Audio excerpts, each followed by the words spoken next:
Once upon a time, in a quiet town nestled between lush green hills and a sparkling river, there lived a boy named Aidan. He was known as the lonely kind because he had no friends, no close companions, and spent most of his time wandering the streets alone.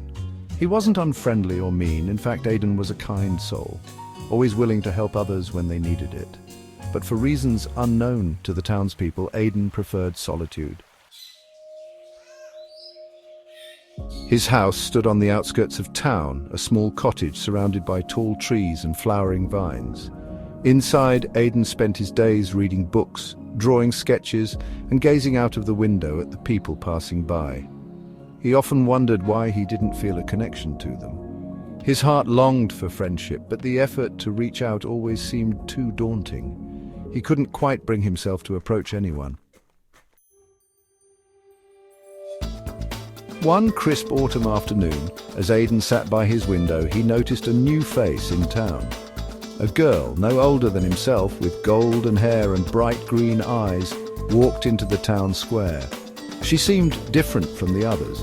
There was a quiet confidence in her step, a hint of curiosity in her gaze, and a peaceful energy that caught Aidan's attention.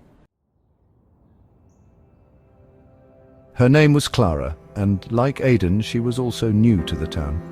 The townspeople were busy with their daily routines, but Clara didn't seem to mind the distance. She wandered through the streets with an air of calm, studying the shops, the people, and the landscape.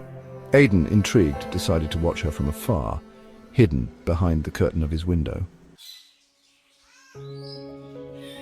Days passed, and Aidan found himself increasingly drawn to Clara. He watched her as she sat by the river, her sketchbook in hand, capturing the beauty of the world around her. One afternoon, as Aidan walked through the market square, he saw Clara again, this time sitting alone on a bench beneath a large oak tree. There was a space beside her, empty and inviting. Aidan's heart raced. This was the moment to finally speak to someone. "Clara, hey, are you all right?" Aidan froze, and when he turned around, there stood Clara, smiling warmly at him. Her eyes were kind, not judging, just curious. "Aidan, I'm fine, Clara. You don't seem fine. You look like you have a lot on your mind." Aidan hesitated, unsure of how to explain himself. He wasn't used to talking to people, especially not to someone as open and friendly as Clara, but something about her presence made him feel safe, as if he could trust her. "Aidan, I don't have any friends. I don't really know how to talk to people. I don't know what to say or if they'll even want to talk to me." "Clara, I know what you mean. I feel the same way sometimes. It's hard to find people who understand you, right?" Aidan's heart skipped a beat. He had never met anyone who felt the same way, and it was strange yet comforting to hear Clara say that.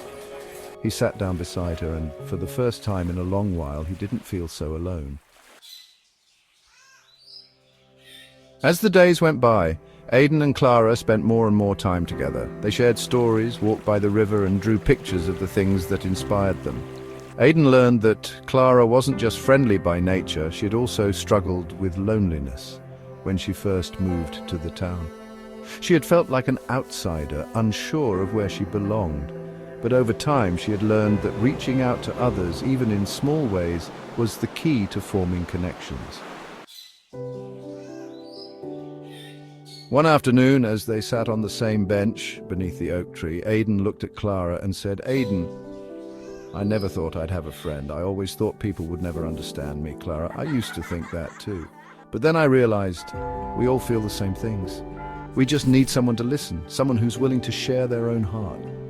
Aidan thought about this.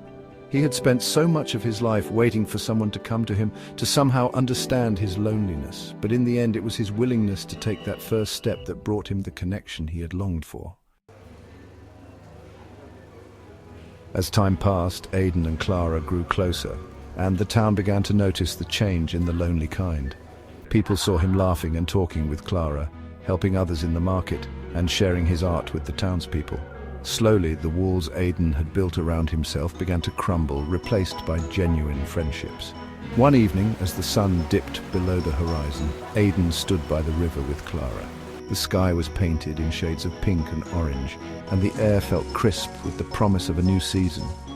"Aidan, I never thought I'd be happy here, but I am. I feel connected. Clara, sometimes we have to find our own way to belong.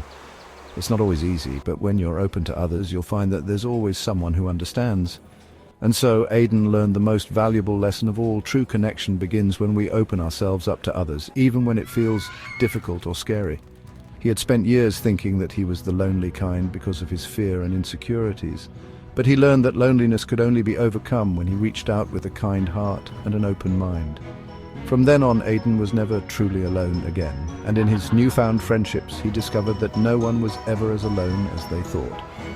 There were always people willing to listen, share, and connect.